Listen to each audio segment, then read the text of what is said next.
Since she's been around, we've had date nights sometimes where we drop her off at like the grandma's house, and you knock on the door, and then grandma opens the door, and then you bring your child in, and then you set the child down, and then you turn quickly away, and you run out the door, and you close the door, and then you guys high five all the way out to the car. It's high fives, and then you get to the car, and then you sit in the car with each other, and you say, "What do you want to do? What do you want to do? What do you want to do? We got like 2 hours, dude. What do you want to do right now?" It's a heated moment. And she'll be like, we should go to the theater, and we should watch a movie. It'd be super fun. We could be like grown-ups, we'll watch a movie. And there'd be nobody there, to like say anything, and we could just watch a movie. Because that's a rarity. When you have a kid, you can't just sit there. There's always someone who's like, "Hey Dad, I need something." So you're like, "Yes, maybe we should. But wait, I was thinking maybe we could have sex."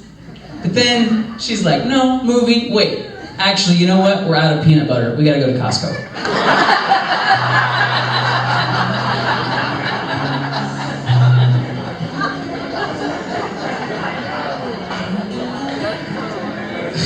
It happens every time.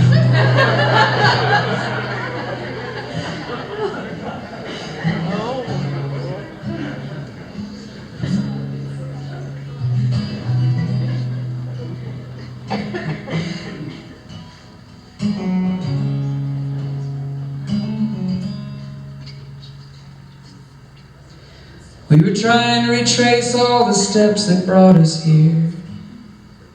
Costco returning diapers on a Friday night.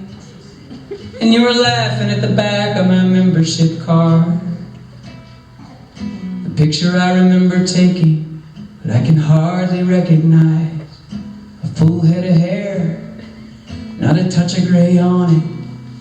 And a smile half worn away by all the sawdust in my wallet. You said, "I like you better now. All that hair just hid your face. Besides, you've always been this old, and now you just look your age." And you were colder back then, a little harder to start.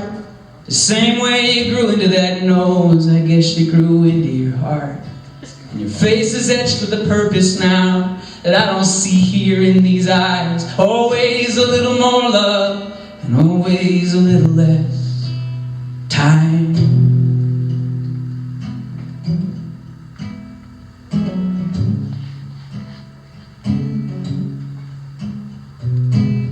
Well, Friday nights come on faster now, and they just seem to flicker out.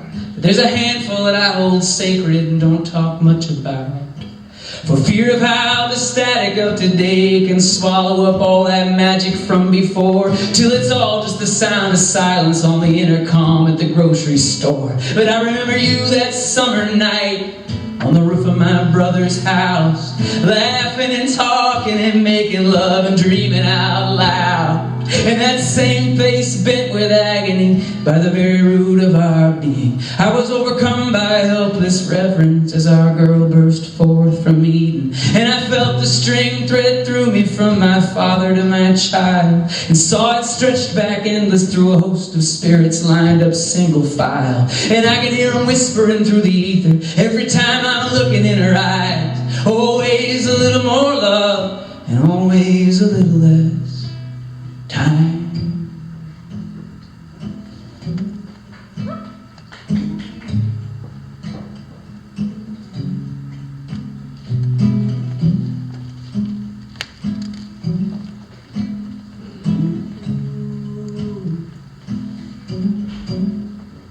I heard a voice I knew from somewhere call out across the music wing. We were both signed up for theory, but man, we just like to sing. And your heart was broken glass, and your eyes are clear. Look just like our daughter in 20 years.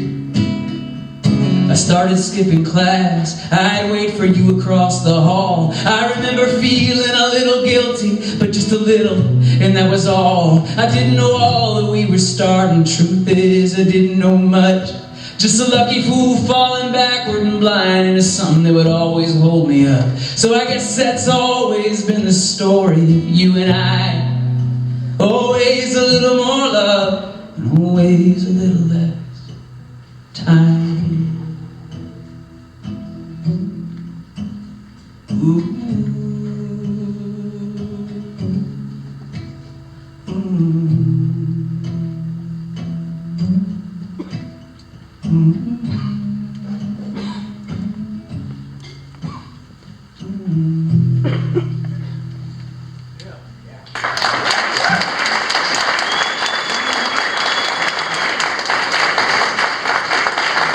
Thank you so much, everybody.